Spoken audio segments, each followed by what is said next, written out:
आपने जैसे हैप्पीनेस के ऊपर बहुत सारी बुक्स लिखी हुई हैं, तो आप आज हमें ये बता सकते हैं कि जीवन में खुश कैसे रहा जाए, क्योंकि हर मोड़ पे कुछ ना कुछ चीज़ आ जाती है जिससे कि पर्सन्स अनहैप्पी हो जाते हैं, तो कैसे खुश रहा जाए हमेशा।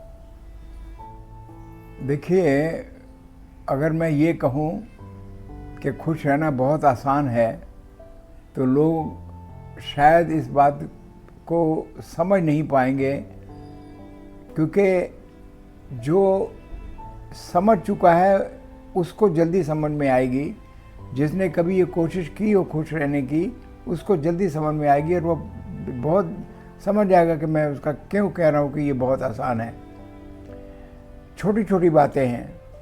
पहली बात, आप कभी अपने आप को किसी और से कंपेयर नहीं करें। जब आप कंपेयर किसी से करते हो तो आप अपने आप में हीन भावना पैदा होती है और फिर आप सोचते हो कि उसके पास बहुत कुछ है, मेरे पास कुछ नहीं है। नहीं, अब इनका जो है उत्तर क्या है अपने मन को शांत करने का, वो ये है कि परमात्मा ने हर एक की अपनी एक नियत लिखी हुई है, एक तकदीर लिखी हुई है। उस तकदीर से बाहर कोई नहीं जा सकता, चाहे वो बड़े घर में पैदा हुआ हो या छोटे घर में पैदा हुआ हो। तो ये जब है ही सब कुछ तकदीर के हाथ में, तो किसको क्या मिल रहा है उससे क्या, आपको उसके बारे में सोच करके आप क्यों दुखी हो रहे हो।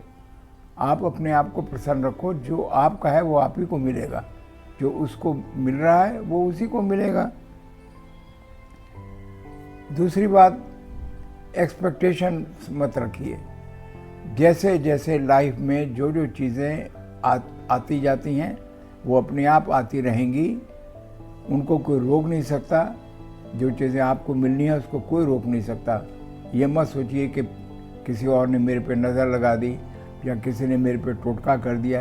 ये सब गलत बातें हैं। ये जो आपको मिलना है वो आपको बिल्कुल ज़रूर मिलेगा। तो आप जो है एक्सपेक्टेशन जो है वो मत रखिए। जैसे जैसे आपको जो जो चीज़ मिलती जाए उसका भोग करते चलिए। एक और बड़ी प्रॉब्लम है कि लोग पास्ट में जीते रहते हैं। पास्ट की जितनी बातें हैं, और वो भी पास्ट की, अगर आपको पास्ट में जाना भी है तो आप पास्ट में आपने जो कुछ अचीव किया है उसको देखिए ना। आप पास्ट में जहाँ आप फेल्योर हुए उनको क्यों आप देख रहे हो। ये भी आपको जो एक दुख का एक कारण बनती है, उससे आप हैप्पीनेस से दूर चले जाते हो। भविष्य के बारे में डर रखना, भविष्य के बारे में आशंका करना कि ये होगा या नहीं होगा, क्यों चिंता करनी। जो आएगा वो सामने आएगा। आपको प्रभु ने आपके हाथों से जो कुछ करवाना है आपको वैसी ही बुद्धि भी देता जाएगा साथ साथ, और आपके हाथों से ही करवाएगा। कभी भी आप ये सोचिए कि मैं अकर्मण्य बैठ जाऊंगा या बिल्कुल बेकार बैठ जाऊंगा अगर मैं कुछ न करूं। नहीं, परमात्मा आपको नहीं बैठने देगा। आपकी जो डेस्टिनी है आपको बैठने नहीं देगी। वो ज़रूर कुछ न कुछ कारण पैदा करेगी और आप उठ करके अपना काम करोगे। तो न पास्ट के बारे में सोचिए और न फ्यूचर की आशंका से डरिए। आप एक ही बात को कई दफ़ा बार बार सोचे चले जा रहे हैं। क्यों सोच रहे हो? कौन सोच रहा है? वो तुम ही तो सोच रहे हो। स्टॉप लगाओ वहाँ पर। अगर वो थॉट आ भी रहा है तो उसको पहले इग्नोर करो।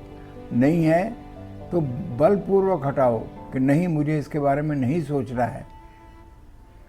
एक दफ़ा आपने कोई डिसीजन ले लिया तो बस समझिए ले लिया आपने। फिर उसी का मंथन करके मैं ये उसका और डिटेल करने की ज़रूरत नहीं है। ये ओवर थिंकिंग जो है ये भी हैप्पीनेस का दुश्मन है। शिकायत मत करिए किसी से भी। कोई अगर आदमी आपको टाइम नहीं दे पा रहा है, आप कभी भी ये मत कहिए कि यार तुम टाइम नहीं दे पाते हो, मत कहिए। आप ये कहो कि मुझे प्लीज़ टाइम दिया करो, मुझे आपकी ज़रूरत है। बजाय इसके कि आप टाइम नहीं, आप कंप्लेन करो। कंप्लेन बिल्कुल नहीं करिए किसी भी चीज़ की। घर में कुछ खा रहे हैं, कुछ पी रहे हैं, इसमें नमक कम है, ये पानी ठंडा नहीं है, ये गर्मी बहुत ज़्यादा है। अरे भाई, जीवन के हर सुख का, दुख का, हर एक का अनुभव करिए, यही आपकी वो है। कुछ आपसे अगर इम्प्रूवमेंट हो सकती है तो आप उठ के कर लीजिए, लेकिन कंप्लेन मत करिए। कंप्लेन करने से वो निगेटिविटी फैलती है, वो भी हैप्पीनेस के लिए नुकसानदेह है। एक और भी ज़रूरी बात है कि लोग अक्सर अपनी ज़िंदगी नहीं जीते, वो दूसरों की ज़िंदगी जीते हैं कि दूसरा मुझे क्या कहेगा, वो मुझे क्या कहेगा, वो मेरे बारे में क्या सोचेगा, अगर मैं उसको ये कह दूँ तो वो नाराज़ हो जाएगा। अरे होने दो ना नाराज़, क्यों उसके बारे में उसको सोचना है। तो उसके ऊपर ज़्यादा ध्यान मत दीजिए, और हर एक को खुश करने की ज़रूरत भी नहीं है, और हर एक आदमी आपसे खुश रह भी नहीं सकता। तो ज़रूरत क्या है करने की, जो जिनके साथ आपके अच्छे संबंध हैं उन्हीं के साथ चलिए, जिनके साथ अच्छे संबंध नहीं बन रहे हैं उनको इग्नोर कर दीजिए, या फिर आप या तो बिल्कुल ही हट जाइए। मान लो रिश्ते कई ऐसे भी ख़राब होते हैं जो चल ही नहीं सकते, तो तोड़ दीजिए, रखने की ज़रूरत नहीं है। जीवन बहुत छोटा है अगर देखा जाए तो। और एक और बहुत एक अच्छी बात है जीवन में खुश रहने के लिए, वो ये है कि कोई भी आपके लिए कुछ करे उसको आप थैंक यू ज़रूर बोलिए। लोग थैंक यू नहीं बोलते, लोग उनकी प्रशंसा नहीं करते। किसी ने आपके लिए कोई अच्छा काम किया है तो आप उसका थैंक यू दीजिए, और आप अगर थैंक यू देंगे वो और भी दिल खोल कर आपके लिए काम करेगा। वो एक थैंक यू से ही बहुत बहुत बड़े बड़े काम हो जाते हैं। तो ये थोड़ी सी कुछ चीज़ें हैं जो 4, 5 या 6 मैंने अभी बताई हैं। वैसे तो खुश रहने के लिए और भी छोटी छोटी बातें हैं, लेकिन ये मोटी मोटी ये बातें हैं। आप इनके ऊपर, मेरे पर भरोसा करिए, आप इनके ऊपर चलिए, आप हर वक्त खुश रहा करेंगे। मेरी शुभकामनाएं। Thank you sir, thank you. Thank you. अगर मेरी वीडियो आपको पसंद आई हो तो सब्सक्राइब करें और अपने कमेंट भी डालें।